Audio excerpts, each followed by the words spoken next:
G'day team, Jeremy Britton, 24-hour wealth coach, looking gorgeous down here on the beach, watching the sunrise, having meditation and just thinking about life, the universe, money, as you do. And in previous videos and in my seminars, I talked about different analogies for money because everybody has a thing about money. Even mentioning the word is sometimes difficult for some people. So one analogy I love is that money is like manure. If you pile it up, it stinks, but if you spread it around, it helps things grow.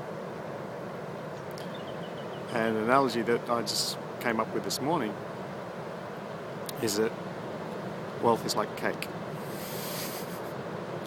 Have fun working with that one.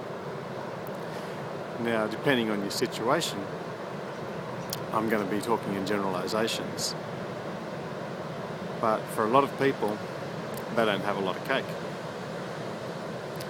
And they've been pre-programmed by their society, by their existing circle of friends, family, teachers, whoever, to say, well, I don't have a lot of cake, but that's okay because most of my friends don't have a lot of cake.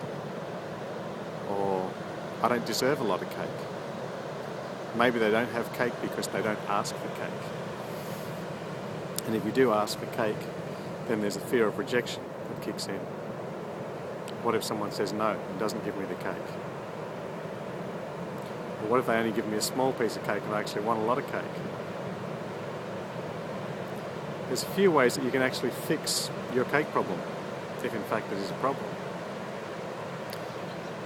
You can become a co-creator rather than someone who's actually sitting there asking for the cake. Now, obviously, if you're sitting there and asking for a piece of cake and someone gives you a piece of cake, then they're going to give you a small piece of cake, not the entire cake, not half the cake, not 3 cakes, because that's what you feel you deserve. When you're asking for some cake, you're only expecting a small part, and you're not really putting much effort in.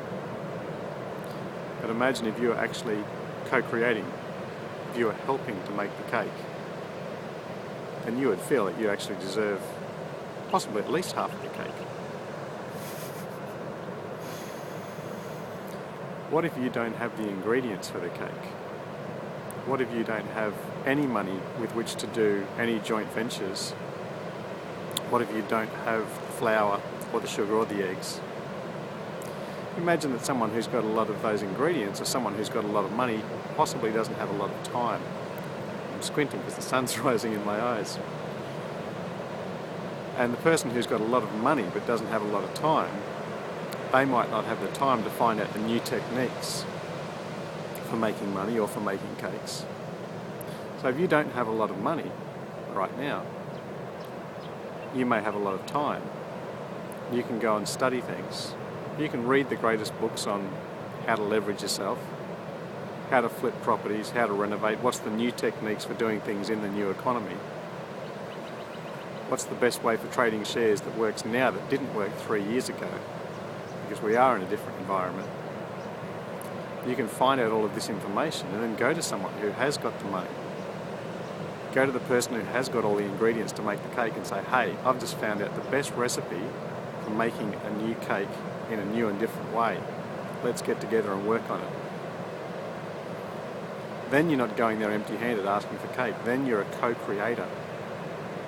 You're bringing the experience, the expertise, the knowledge of what works to the person who's actually got the ability to help you make it happen. Then you become a co-creator.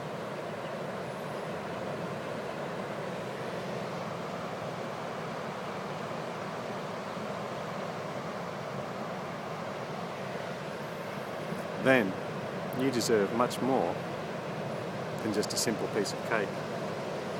You can actually have more if you become more valuable. Study some things while you've got some time, find out some techniques while you've got the ability, and then go to someone who's got the ability to make it happen. You get the recipe, they'll get the ingredients. Together you can do a joint venture with a venture partner. You'll be entitled to a lot more than just a simple piece of cake. Have a great day.